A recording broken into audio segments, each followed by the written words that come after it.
graça me basta.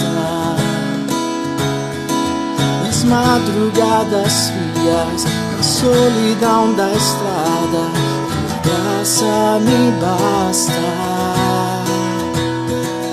O vento incessante, toda hora, cada instante, tua graça me basta.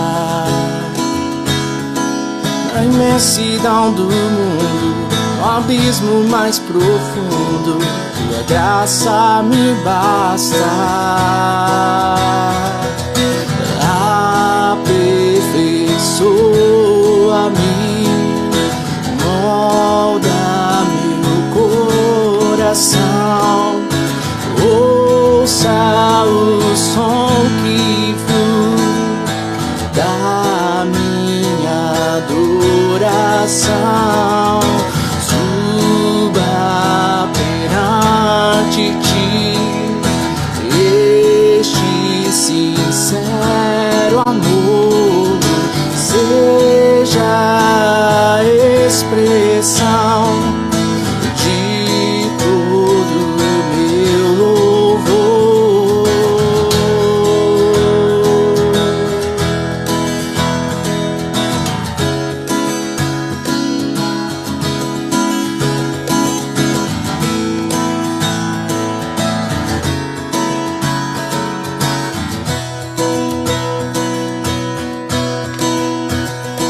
Nas noites mais sombrias, na escuridão da alma, tua graça me basta.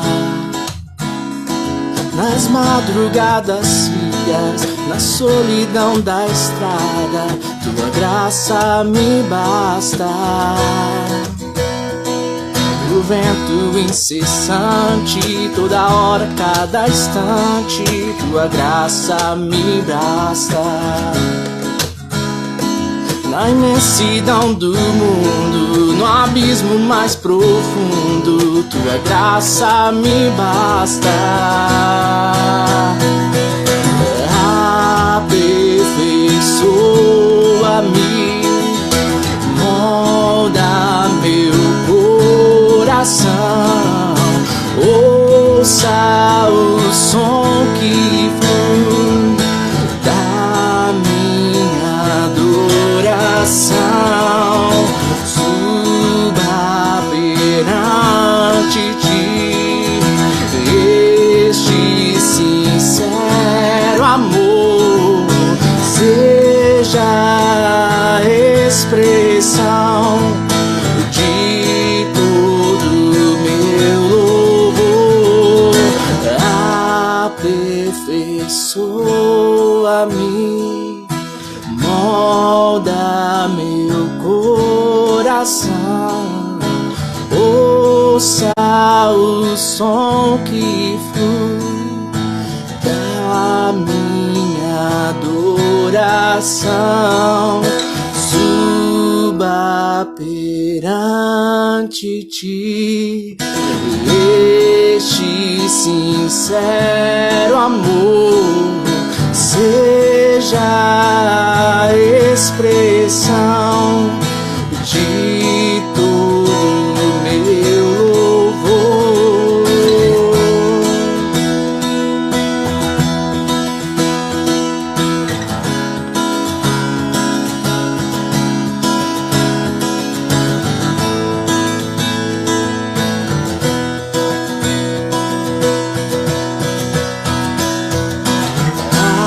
Aperfeiçoa-me, molda meu coração. Ouça o som que flui da minha adoração. Suba perante ti este sincero amor, seja a expressão de todo meu louvor. Olá pessoal, boa noite, seja bem-vindo a Calvary Curitiba. Já faz um tempinho, desde a última vez que eu ensinei, nós estamos intercalando aí os domingos com o pastor Tom e comigo. Nós estamos retomando agora nessa parte do livro de 1 Pedro, que foi intitulado como Instruções à Igreja em Dias Difíceis. E realmente, como eu já falei nos primeiros dias, a Igreja de Cristo estava sofrendo naqueles dias, nos tempos antigos, e hoje ainda nós vivemos dias tão difíceis diante dessa pandemia e tantas coisas que têm acontecido no mundo e perto da gente também, longe e perto da gente. Então, seja bem-vindo, você que está assistindo, você que está na sua casa ou no seu trabalho, onde você estiver, seja bem-vindo. Que Deus abençoe muito a sua vida. Você que talvez não faz parte da nossa igreja, está assistindo porque está no YouTube, a conheceu através de um amigo, seja bem-vindo. Nós esperamos o dia que vamos poder nos encontrar e esperamos que seja logo. Então, enquanto isso, a gente continua aqui dessa forma e que o Senhor continue abençoando cada um de vocês e através das Escrituras e a exposição da Palavra de Deus. Hoje nós estamos no 1 Pedro, capítulo 2, versículo de 1 a 10. E o título para hoje é Como Crescer Espiritualmente. Então, como eu tenho feito das outras vezes, eu gosto de dividir para ficar mais fácil para que a gente possa entender. Então, do versículo de 1 a 3, a gente vai ver como responder à palavra de Deus. Do versículo 4 e 5, nós vamos ver como se achegar a Jesus, ou se achegando a Jesus. Do versículo de 6 a 8, a gente vai ver a glória da pedra angular, que é Jesus.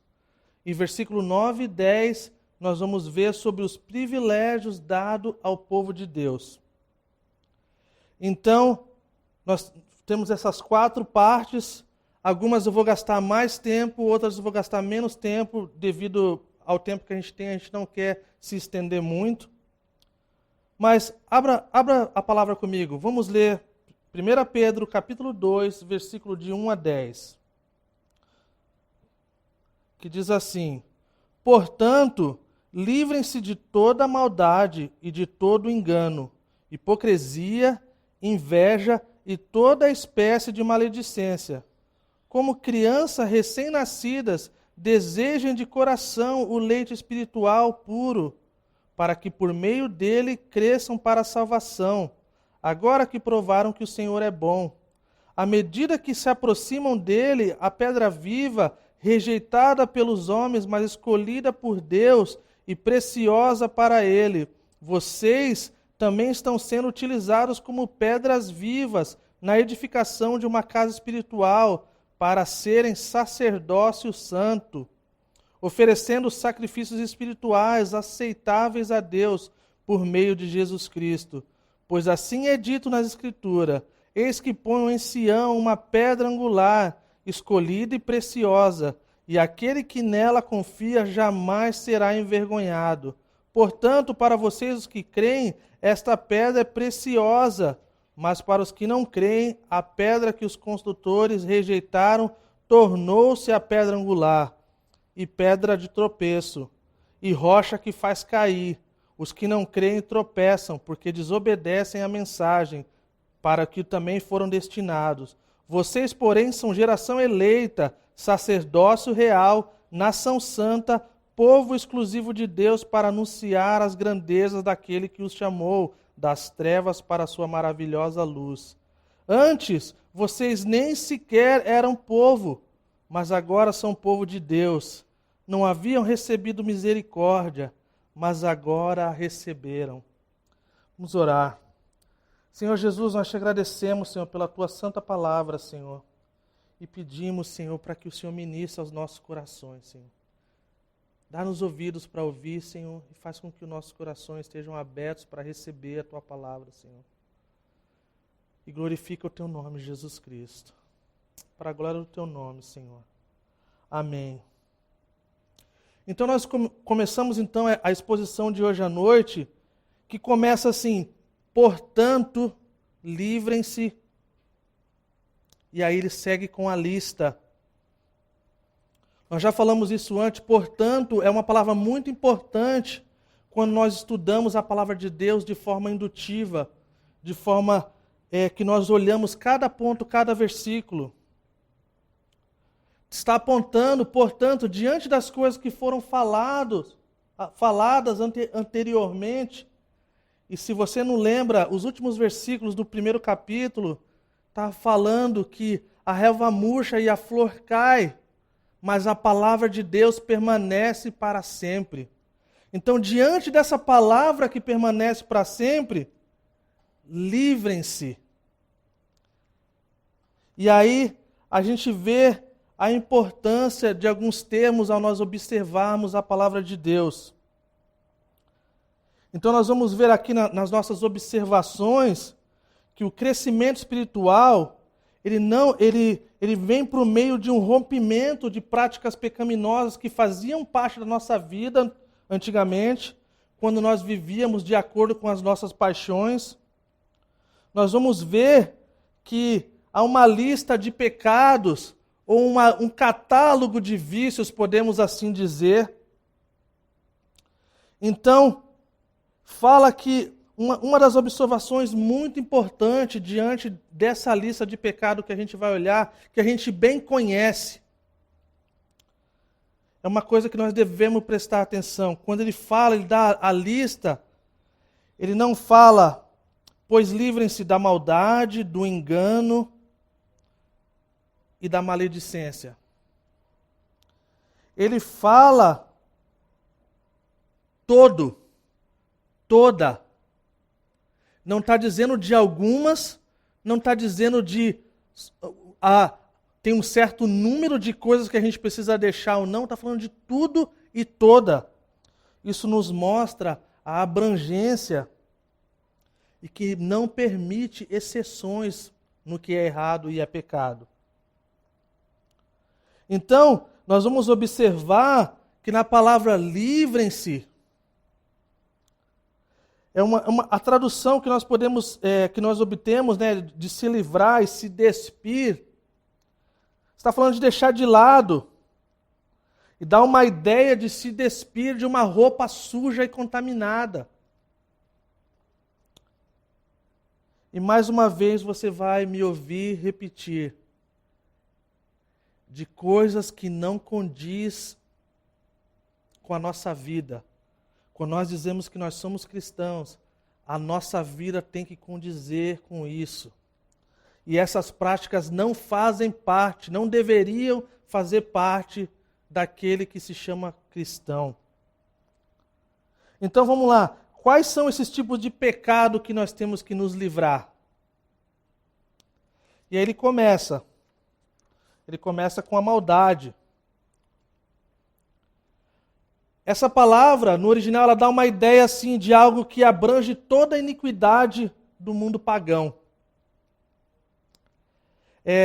Kistemark, ele diz assim, que a maldade é o desejo de causar mal ou sofrimento ao nosso próximo. E aí nós nos deparamos e falamos, caramba, o cristão faz isso?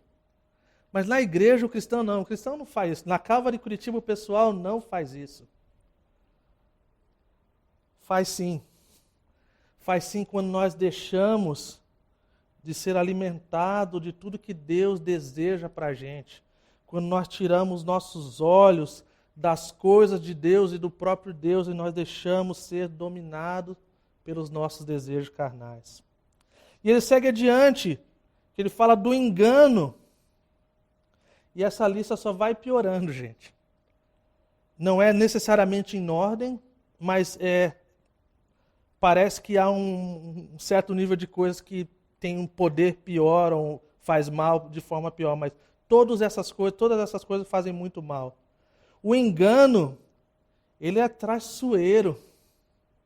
O engano representa algo que é traiçoeiro, que não hesita em usar meios questionáveis para sobressair ou tirar vantagem. Tem um exemplo bem claro disso. Quando nós mudamos para Foz, nós chegamos, depois de muitos anos morando fora do Brasil, voltamos para o Brasil, nós precisávamos de uma casa, Nós estávamos literalmente, como os antigos falam, nós estávamos de mala e cuia e nós precisávamos achar uma casa. Ficamos hospedados na casa de uns amigos por uma semana. E assim, um dia eu peguei para procurar uma casa para a gente, para minha família. Eu andei no bairro que a gente queria toda hora debaixo de um sol super quente de Foz do Iguaçu. Achei a casa. Fui lá, fui na imobiliária, consegui acertamos em 2 dias, a gente já estava já perto para cair para dentro. Pegamos as chaves, assinamos o contrato. E aí, acelerando um pouquinho a história, passaram-se um bom tempo, mais de um ano. A gente estava para mudar para uma outra casa melhor. Estava conversando com um amigo meu que também é pastor. E eu falei com ele assim, e ele falou assim, estava contando uma história triste de uma imobiliária que tinha feito uma coisa errada com a casa dele. E aí eu falei, não, cara, a minha imobiliária é super legal, cara. O cara é crente. O cara ajudou a gente pra caramba, coisa assim, entendeu? Então, assim, legal, mano. Ele falou assim, cara, que imobiliária é essa? Aí eu falei, tal, fulano de tal. O cara mudou o semblante, falou assim, cara, cuidado com esse cara é um pilantra. Ele é irmão, mas ele é pilantra. E aí, daí em diante, eu fiquei com o meu coração aflito, pensando, caramba, se esse meu amigo tá certo, o que será que vai acontecer? No final da história, o rapaz chamava crente, cristão, era pilantra de verdade. Quando eu encerrei o meu contrato, eu não somente perdi os meus 3 meses de caução, mas quase fiquei devendo para ele. Ele fazia parte do contrato que nós tínhamos que reformar a casa e pintar. Ele falou que usou material de primeira e comprou tinta de primeira. Quando eu fui ver, era a casa perto da onde... Eu mudei para uma casa nova perto da casa antiga. Falei com um rapaz que trabalhava lá. Ele falou, não, essas tintas a gente já tinha aí. E coisa do tipo. Então, a gente vê isso não condiz com aquele que se diz cristão. O engano, ele tem aparência de verdade, gente. O engano, ele não é escrachado. A gente costuma dizer que esses falsos profetas, esses pastores da prosperidade, ou de tantas outras coisas que é errado, algumas coisas fazem sentido. Algumas partes da Bíblia que fazem sentido, eles não são... Alguns deles é bem descarado, mas alguns deles você precisa ter um certo tipo de discernimento, porque tem aparência de verdade. Quando não tem aparência de verdade, a gente já sabe, já bota de lado, é engano. Esse é engano fácil de lidar, mas o engano mesmo... E William Barclay, ele fala assim, que aponta que o engano é de mostrar 2 caras. É como se fosse o vício de um homem cujos motivos verdadeiros são alterados e impuros. E assim achei legal a citação do reverendo Hernandes Dias Lopes, ele fala assim, poderíamos afirmar que a maldade é a atitude intencional de fazer o mal contra o próximo. E o engano é a intenção de fazer o mal. E isso é terrível, gente. Isso é terrível. Isso é terrível nas nossas vidas, é terrível na vida das pessoas que nós temos contato, isso é terrível na vida da igreja. E segue adiante com a lista, falando da hipocrisia. Livrem-se da hipocrisia. Tirem essa coisa ruim, contaminada da hipocrisia. A palavra aqui ela tem o sentido de escrever como um ator. Alguém que está sempre representando algo que não é necessariamente a sua identidade, quem você é de fato. Sempre ocultando, ou quase sempre ocultando, os verdadeiros motivos. Expressam várias coisas, mas ocultam o que de fato pensam. Sabe aquelas pessoas que você nunca sabe quando elas estão falando a verdade? Isso é terrível, gente. É terrível quando você tem que ficar tentando decifrar porque você já viu, falta a verdade. E nós conhecemos pessoas assim. Ou talvez nós até já fomos pessoas assim. Que o Senhor tenha misericórdia de nós. A hipocrisia é fingimento. Isso é como colocar uma máscara. Agora tudo faz muito sentido diante da pandemia, né? De se livrar de roupa contaminada, de usar máscara. Mas dá uma ideia de vestir um capuz para não ser reconhecido de forma verdadeira. Um contexto um pouco diferente. O Paul Washer falou dias atrás, falou assim, alguns de vocês estão inconformados por usarem as máscaras na igreja. Mas na verdade vocês já fazem isso há anos. Isso é uma realidade triste para a gente. E é verdade. A hipocrisia ela pode ser identificada quando o ser humano se alimenta secretamente de um pensamento pecaminoso. E por fora tem essa aparência de santidade. Nós vemos isso na igreja de tempo em tempo, gente. E a gente pode ver em Lucas capítulo 2, versículo 1. Eu vou ler aqui. Lucas capítulo 12, versículo 1. Todos nós conhecemos, a maioria de nós conhecemos esse versículo. Fala assim, nesse meio tempo, tendo se juntado uma multidão de milhares de pessoas, ao ponto de atropelarem umas às outras, Jesus começou a falar primeiramente aos seus discípulos, dizendo, tenham cuidado com o fermento dos fariseus, que é a hipocrisia. Então nós vemos esse alerta de uma coisa terrível, de uma coisa que faz mal. Isso é uma coisa terrível. Como você vai me ouvir até o final, essa é uma coisa terrível na vida do cristão.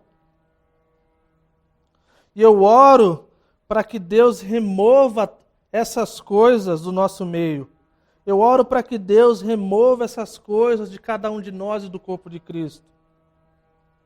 Seguimos adiante, fala das invejas. Ah, como tem inveja. Talvez aqui na Calva de Curitiba não. Mas outros lugares que eu pisei, olha que foram muitos lugares, tem inveja. Descreve um sentimento mesquinho de querer ocupar o lugar do outro. Você já viu aqueles que falam, a gente tem ouvido no livro do Tiago, o pastor Tom tem repetido isso. Ah, mas eu merecia estar naquele lugar. Eu merecia ser um dos líderes da igreja. Olha para a minha vida, olha como é que eu sou um servo aqui e ninguém dá moral para mim. Sabe de uma coisa? Às vezes a gente pensa que quando a gente está experimentando Deus, quando Deus está movendo a nossa vida parece estar tão bem que a gente está livre dessas coisas. E a gente vê que constantemente a gente deve estar orando e vigiando. Vocês lembram de quando Tiago e João levaram o seu pedido a Jesus para ocuparem um lugar de status, de proeminência? Fala que os demais foram tomados de inveja. Marcos 10, 41.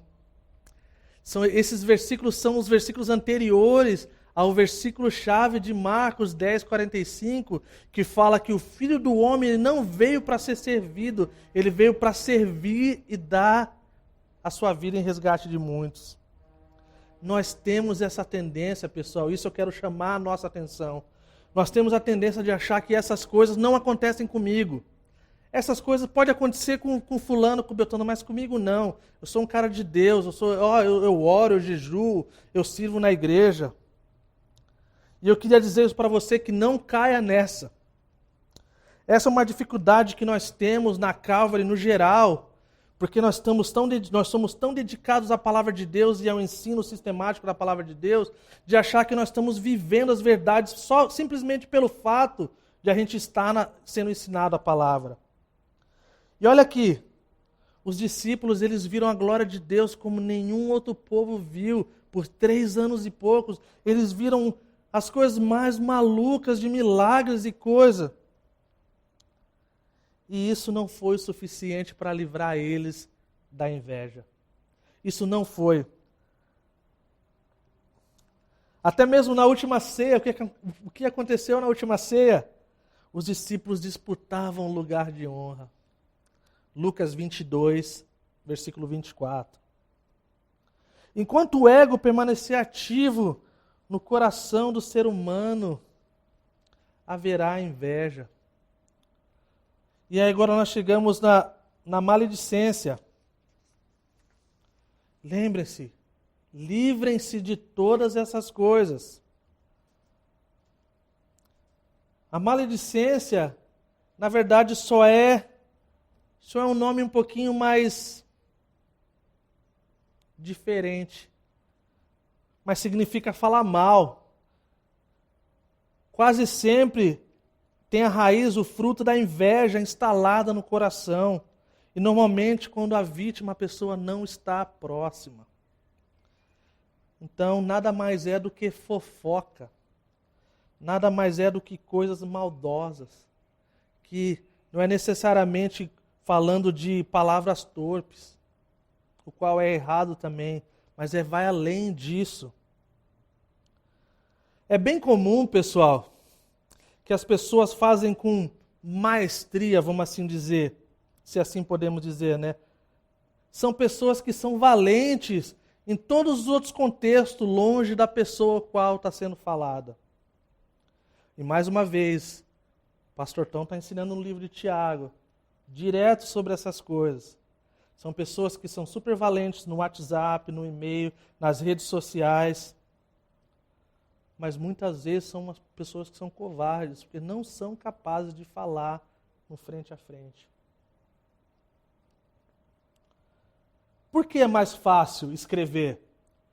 Você vê pessoas super valentes. Quando falta coragem é muito mais fácil. Você está lá debaixo, lá atrás do computador, no celular, fazendo assim. Posso falar uma coisa para vocês? Quando nós olhamos para a realidade das redes sociais, nós podemos nos envergonhar devido a tanta coisa que a gente vê. Você entra no Twitter, você vê pastores que você fala assim, meu Deus, misericórdia. Parece que o Twitter, ele liberou, foi como se assim, está liberado, o cristão pode xingar, ele pode parecer carnal, ele pode agir de forma maldosa. E eu não sou legalista não, gente, faço parte de todas essas coisas, cara. Quer dizer, fazia. Graças a Deus deletei meu Twitter. Recomendo. Mas as pessoas, elas tendem a falar coisas que elas não teriam coragem. Até quando tem coragem, isso não quer dizer que seja algo certo de se fazer. E lembrando do que eu estou falando já faz um tempo que não condiz, nós devemos olhar de forma prática aqui uma aplicação.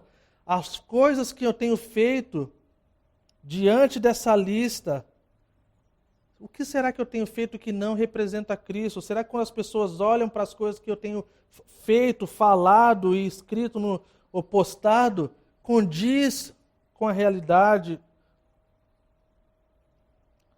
E uma coisa interessante aqui que eu posso dizer é que Pedro, ele não está nos instruindo a simplesmente lutar com esses males. Ele está falando para nos livrarmos deles. Precisamos se livrar disso e tirar como se fosse se despir dessa roupa suja e contaminada que nós sabemos que vai fazer mal para a gente. Nossa, pastor, o culto nem começou direito e já está essa listinha aí dos 5 aí foi pesada demais. Deu até um ruim em mim. Pois é, queridos, eu espero de coração que o Espírito Santo possa nos convencer e nos ajudar, nos arrependermos. Pois eu posso falar uma coisa para você e falo começando por mim. Eu não creio que exista alguém nessa comunidade ou que está nos assistindo que vai fazer um check-out diante dessa lista e vai falar assim, eu estou ileso. Isso aqui não é um problema para mim. Porque de tempo em tempo nós lidamos com certos tipos de problemas e pecados. Mas sabe uma coisa legal? A parte encorajadora dessa parte que é tão pesada diante dessas coisas, é que Pedro ele não para aí. Ele não só tipo assim, cara, tocou o pau na gente e agora a gente tô me sentindo mal, tô com a cabeça baixa. Não, ele segue adiante. E aí ele fala sobre como a gente pode crescer. E ele nos mostra um antídoto, podemos assim dizer, para o nosso crescimento espiritual. Lembrando que o tema dessa sessão é o crescimento espiritual. E isso é uma coisa muito especial da parte de Deus. Deus não tem o intuito de nos colocar para baixo. Quando Deus lida com a gente, com o nosso pecado, Ele quer ver restauração, transformação, e quer que Ele ergue a nossa cabeça e nos faz seguir adiante. N. Miller, ele diz assim, que essa ação ela deve seguir em duas direções. Nos livrarmos do antigo e nos alimentarmos do novo. E é assim, então, que a gente consegue viver a vida cristã que o Senhor nos chama para que possamos viver. Agora a gente vai ver o alimento é vital para um crescimento saudável, gente. E fala assim, como crianças recém-nascidas desejam de coração o leite espiritual puro. E aqui a gente começa falando desse desejem de coração. Essa palavra desejem, ou desejo, é uma palavra muito forte nas Escrituras. Ela vem de uma tradução antiga da Septuaginta, da tradução grega do Antigo Testamento. Ela é usada como o desejo mais profundo do homem por Deus. E aí, o versículo que nos mostra que um pouquinho do que é esse desejo é Salmos, capítulo 42, versículo 1. Um versículo que a maioria de nós conhece. Assim como a corça anseia pelas águas, assim também anseia a minha alma por ti, ó Deus. Fala do desejo de cada crente deve ter pela palavra de Deus, assim como a corça anseia por águas. Falando de fome, de sede. E como nós precisamos disso nas nossas vidas, gente? Como nós precisamos, muitos de nós precisamos resgatar essa fome e essa sede por Deus e pela palavra de Deus. E é interessante que ele usa a criança, né, o recém-nascido, junto com essa palavra desejo. Um bebê recém-nascido, que é saudável, ele tem um desejo instintivo pelo leite de sua mãe. Quando as coisas estão indo da forma que deveriam estar com o bebê, você não precisa dizer para o bebê se ele quer leite. Eu tenho uma bebezinha em casa. E é interessante como isso é tão especial. Em casa, o leitinho da mamãe a gente chama de tetê. Então, dependendo da hora que for, não podemos usar essa palavra tetê, porque não é a hora do tetê. Então, a gente tem que usar o T e o E, ou coisa do tipo. Só que as crianças são espertas, até isso eles fragam. Eles são demais. Uma coisa interessante sobre esse desejo pelo leite, um certo dia nossos filhos eles dormem bem cedo. Eles comem, se arrumam, tomam banho, e aí eles comem, e aí eles vão escovar o dente, tem historinha, e eles dormem cedo. Graças a Deus, aleluia. E aí um certo dia, a Amandinha, né, que é a nossa bebê, tomou banho, colocou o pijaminha dela, comeu lá a comidinha dela e tal. E aí, sei lá, parece que estava de boa, que não precisava do tetê e do leitinho dela. Então, ela foi para a caminha dela, deitou, os outros já estavam deitados e tal, seguimos. A Lilian estava ocupada fazendo alguma coisa e daqui a pouco ela começou a chorar, parecia que ia morrer. E eu falei, caramba, mano, a menina tá desesperada, cara. Vou lá pegar ela, peguei ela no colo e nem no meu colo deu jeito. A minha e o Hannah Joy, como ela é a porta-voz da família, como se fosse Pedro. Aí o Hannah Joy é o Pedro da nossa família. Ela fala o que todo mundo está pensando. Ela fala assim, pai, posso falar uma coisa? A Amanda Maria não tomou o TT, por isso que ela está assim. E aí eu falei, Lília, ela não tomou o TT? Ela falou, achei que ela não estava com fome. O cara pegou, encostou, virou um anjinho. Dormiu, ficou sossegada. E assim, nós somos de forma diferente, gente, quando nós não estamos nos alimentando da palavra de Deus. Então, que o Senhor resgate essa fome e sede, porque é puro, a palavra de Deus é pura. Nós não queremos leite ninho, nós não queremos leite com um monte de porcaria, a gente quer o puro, a gente quer o que é puro, que é a palavra de Deus.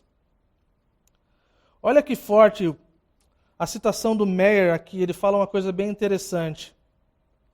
Ele fala assim, o fracasso em desejar ou receber esse puro leite da palavra é a razão de muitos problemas na vida cristã, de forma individual e na congregação.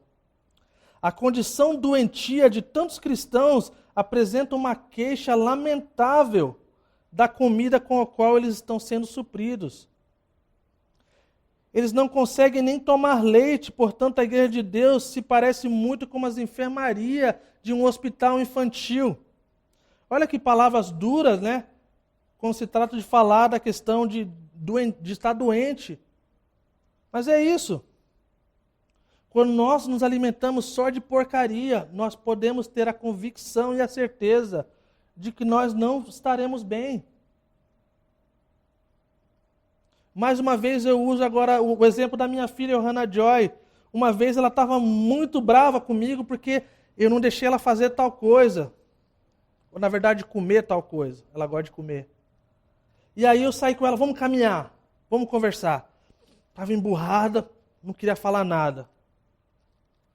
De repente ela expressa o coração dela, como eu falei, ela é tipo Pedro. Papai, quando eu for adulta e eu estiver casada com os meus filhos, eu vou deixar eles comer tudo que eles quiserem. Tudo. Eles podem fazer o que eles quiserem. E eu, Senhor, me dá sabedoria nesse momento. E eu falei, sério, filha, você vai deixar eles fazer tudo o que eles quiserem? É, vou fazer isso, só de raiva. Mas aí, o que você vai fazer quando eles comerem só doce, cara? O dente deles vai apodrecer. Aí ela já, sério? Mas e aí, quando vai comer um monte de porcaria aí, tipo de McDonald's, essas coisas aí, cara, já vai ter problema de colesterol, sabe? A pressão, aquele negocinho lá que bate o coração e tal.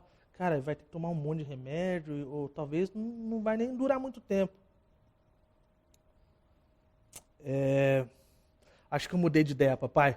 Ó, vou fazer assim, tem que obedecer de segunda a sexta, no sábado pode comer doce. Que nem a gente faz em casa, né? Falei, mas eu falei não porque não era sábado. Ah, tá bom. Não, então tá bom. Acho que eu vou fazer dessa forma normal. Então, gente, se a gente não se alimentar do que é puro, do que é palavra de Deus, a gente vai adoecer de algumas formas, a gente vai ceder por pecado, a gente vai ter nossas vidas, cara, num lugar muito difícil. E fala que é para que por meio dele cresçam. É necessário, gente, é necessário nós estarmos, especialmente nesses dias, eu volto a dizer, de pandemia, onde pessoas estão sofrendo vários tipos de perda, onde pessoas estão sofrendo com vários tipos de problemas dentro de casa, algumas isoladas, outras tendo que trabalhar em lugares bem difíceis e coisas do tipo. Se nós não estivermos arraigados e alicerçados na palavra de Deus, nós vamos colocar a nossa vida em apuros.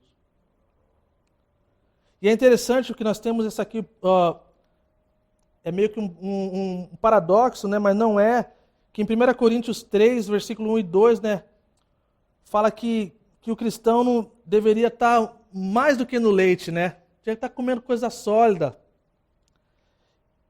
Mas é importante que, às vezes, é melhor manter o básico, mas manter do que não ter nada dessas coisas.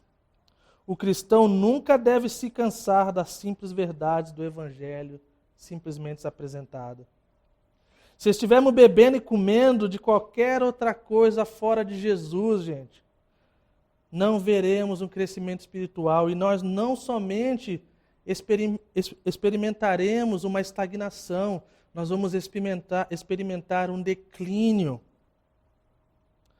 Olha que forma legal que o Wayne Grudem ele coloca. Ele fala assim, beber o leite da palavra é provar repetidamente como ele é.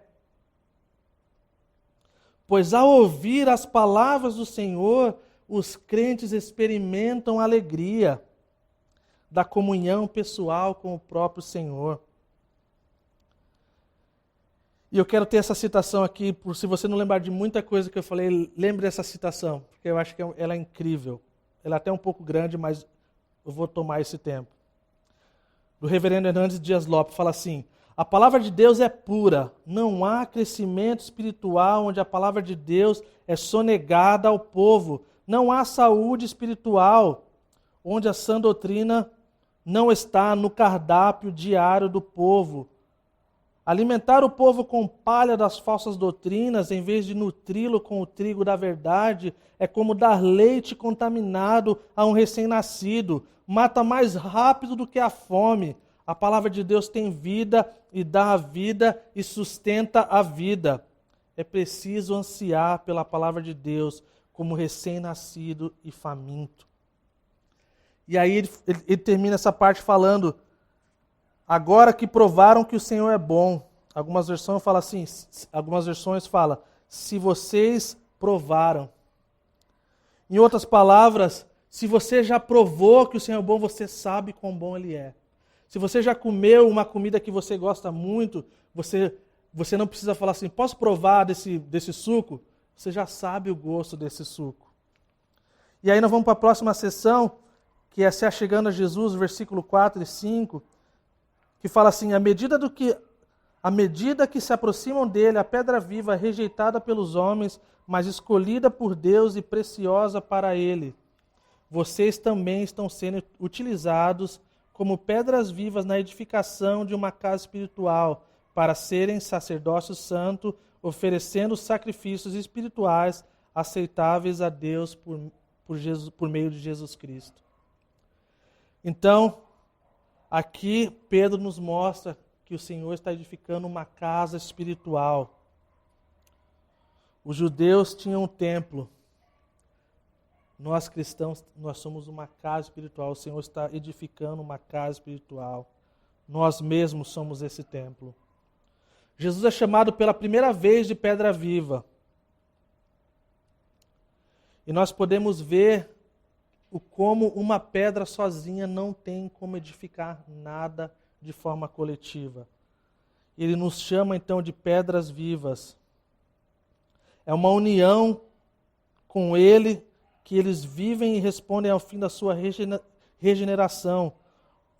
Como pedras de um edifício são inúteis, mas como elas ocupam seus lugares apropriados.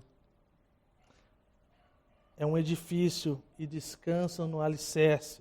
Clark colocou dessa forma. Ela é escolhida por Deus e preciosa para Ele. Tanto quanto Deus escolheu Israel, nós vemos aqui Pedro expressando algumas coisas relacionadas, termos usado ao povo de Israel, mas também usado para nós cristãos.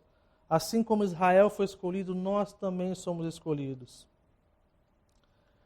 Nós não precisamos de um sacerdote, nós podemos oferecer os sacrifícios espirituais e aceitáveis a Deus. A ideia de Pedro não é que Deus tenha abandonado Israel, mas é que no seu plano redentor, o cristianismo não é de forma nenhuma inferior ao judaísmo.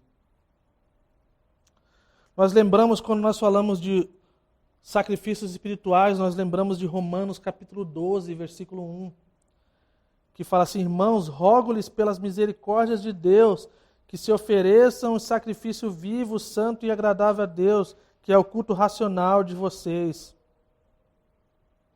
Então, mesmo uma pedra viva não pode construir algo grandioso para Deus, quando fica por si mesma. O que Deus faz em forma coletiva é importante, gente. Ele está construindo algo através de nós. E aleluia por isso, glória a Deus. Só podemos ser sacerdotes através de Jesus Cristo. Ele é o sumo sacerdote, e é por causa dele nós temos acesso, o seu sacrifício, nós temos acesso a ele. Versículos 6 a 8. Pois assim é dito nas Escrituras: eis que põe em Sião uma pedra angular, escolhida e preciosa, e aquele que nela confia jamais será envergonhado. Portanto, para vocês os que creem, esta pedra é preciosa, mas para os que não creem, a pedra que os construtores rejeitaram tornou-se a pedra angular, e pedra de tropeço e rocha que faz cair. Os que não creem tropeçam, porque desobedecem a mensagem, para que também foram destinados. Então nós vemos aqui que a nossa casa espiritual está sendo edificada. Não há dúvida nesse texto de quem é a pedra angular. Embora os homens tenham rejeitado a Jesus, ele se tornou a pedra angular no trabalho de construção da igreja. Jesus Cristo é a pedra angular do Salmo 118. Ele é a pedra de tropeço de Isaías capítulo 8. A pedra fundamental de Isaías 28. A pedra sobrenatural de Daniel capítulo 2. E a rocha que milagrosamente deu água a Israel no deserto. 1 Coríntios capítulo 10, versículo 4. Pois a pedra é preciosa e aquela que nele confia. Embora a pedra angular seja rejeitada pelos desobedientes e incrédulos, é inegável. Ele é precioso para os que creem. E assim fica uma pergunta para a gente: quão precioso é Cristo para a gente? Diante das Escrituras nós vemos assim, quão precioso. Sabe como nós mostramos que Cristo é precioso para a gente? Volto a falar, repetindo a mesma coisa. Com as nossas ações, com as nossas palavras, com as nossas postagens, com a forma que nós vivemos a nossa vida no dia a dia. E como essa rocha ela pode ser uma pedra de tropeço, como ela pode fazer as pessoas caírem. Primeiro que foi difícil para os judeus entenderem que a igreja, os gentios, eles têm os mesmos privilégios. Então, nesse sentido, é um tropeço para eles. Mas nós podemos olhar para os nossos dias também.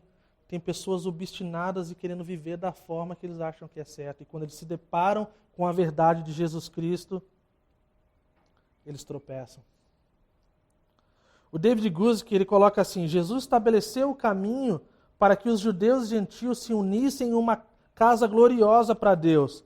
Isso por si só era uma pedra de tropeço e uma pedra de ofensa para os judeus, que pensavam que os gentios não deveriam ter participação igual os judeus na grande casa de Deus. E assim nós seguimos para a última parte. Nós vamos falar mais sobre Jesus e sobre a pedra angular quando nós entrarmos no Evangelho no ano que vem. Então, segura aí, tá bom? A última parte fala assim, versículo 9 e 10. Vocês, porém, são geração eleita, sacerdócio real, nação santa, povo exclusivo de Deus, para anunciar as grandezas daquele que os chamou das trevas para a sua maravilhosa luz. Antes vocês nem sequer eram povo, mas agora são povo de Deus. Não haviam recebido misericórdia, mas agora receberam. E aqui nós vemos essa lista: geração eleita, sacerdócio real, nação santa, povo exclusivo de Deus, que anunciam as grandezas daquele que os tirou, os resgatou das trevas para a sua luz. Nós somos sacerdócio real, esses são os ofícios da realeza, separados, porque Jesus é o nosso rei sacerdote que nos reuniu com o seu povo, para o seu povo. Nós somos povo exclusivo de Deus, somos especiais, somos exclusivos e pertencemos a Deus. E esses são os títulos, como eu falei, esses são os títulos que foi dado a Israel. Os mesmos títulos, Êxodo capítulo 19, versículos 5 e 6, Deuteronômio 4, versículo 20,